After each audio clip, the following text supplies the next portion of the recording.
cortisol is too high. So I've talked a lot about cortisol before. If you don't know cortisol, cortisol is your stress hormone, okay? So here's the thing, you can be awesome. Your food is healthy, your exercise is on par, but the question is your mind healthy?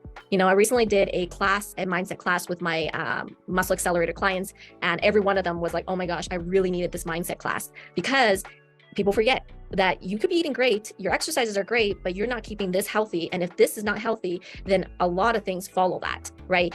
Cortisol, so when your mind is not healthy, when you're stressed, when you're anxious a lot, your body will release cortisol, right? And cortisol tells your body that it's stressed, so it will stop a lot of processes, because the sole goal of your body, once it has cortisol present, is survival. So if it's like, I need to survive, we're going to stop all processes, then you're going to have stall outs. It's going to stop fat utilization, and then it's going to increase fat storage, right? Think about it. When your body is under stress or chronic stress, not the acute stress, but chronic stress, it actually wants to store more fat. So if you are stressed and you have belly fat and you have like a tire around your midsection, that's kind of why, right? Part of it is that you may be having too high cortisol, and it's sitting right there because your mindset is not on par. I'm not saying that's the only cortisol spike is mindset, but that's a huge part that people don't realize actually affects them.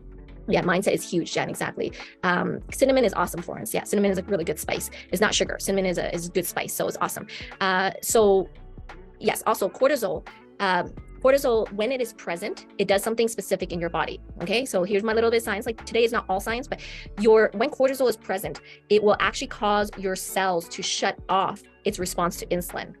And now if insulin cannot shuttle sugar into your body, then what happens? Sugar remains in your system. And what did I say? If sugar remains high in your body, then now you have high inflammation. And now your body cannot handle high sugar in its bloodstream, because you could die from too much sugar. And then, so it's going to immediately learn to shuttle and put it somewhere. And like, that's kind of why I say, if you have high cortisol, you are likely struggling with belly fat. Can I say that again? If you have high cortisol, you likely are storing a lot of belly fat because of all the different hormonal responses that are happening. And now it's too much sugar in the system. It needs to store it somewhere, and it's going to put it smack dab in your middle. And the thing is it because cortisol puts it right in the middle? Just because of that, there's a lot of science behind that. But when you are older, it's like your fat distribution, your hormonal signals tells your fat where to go, right? So when you're older, the hormone signals also tells it to go to the midsection faster. So if you're stressed, you're getting older, you're in menopause, and you're struggling with cortisol, good luck. That belly is growing and it's not going down, right? There's a lot of factors involved, right? It's not one thing, but cortisol is a big culprit. So if you don't monitor your cortisol level, you are going to find it starting to hang on to the midsection. So like I said, cortisol comes from your mindset, knowing and learning how to monitor your mindset. But also it could be things like, are you getting enough sleep? Do you have stressors in your environment? I think I was Marcia, we were talking a little bit about this. She works in an industrial area. And so it also could be that in her environment, there's a lot of, pollutants and stressors in the environment that also can cause cortisol spike. So it's many factors together, sleep, your environment, your friends, your association. Do they cause you a lot of stress? Are you around the right group of people? Or do you monitor your mindset? And I'm saying this to all my clients in our mindset class is, what are you inputting in your brain? Because whatever you input in your brain comes right back out in your daily life, right? So how many of you believe you may be struggling with cortisol? Put cortisol below.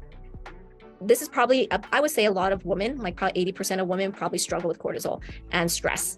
And if you're a high strung person, very anxious person, you worry all the time, this can be one of the factors that is stalling you out, right? So yeah, Vivian, boundaries is really important, just like we talked about, Vivian. Cortisol, Ruby, yes. And I know for you, that is definitely there. So working on mindset, which I know you've been working on, Ruby, Christy, Kat, Shenika, Tina, right? So you guys all recognize you may be dealing with cortisol that could create a stall out in your body, right?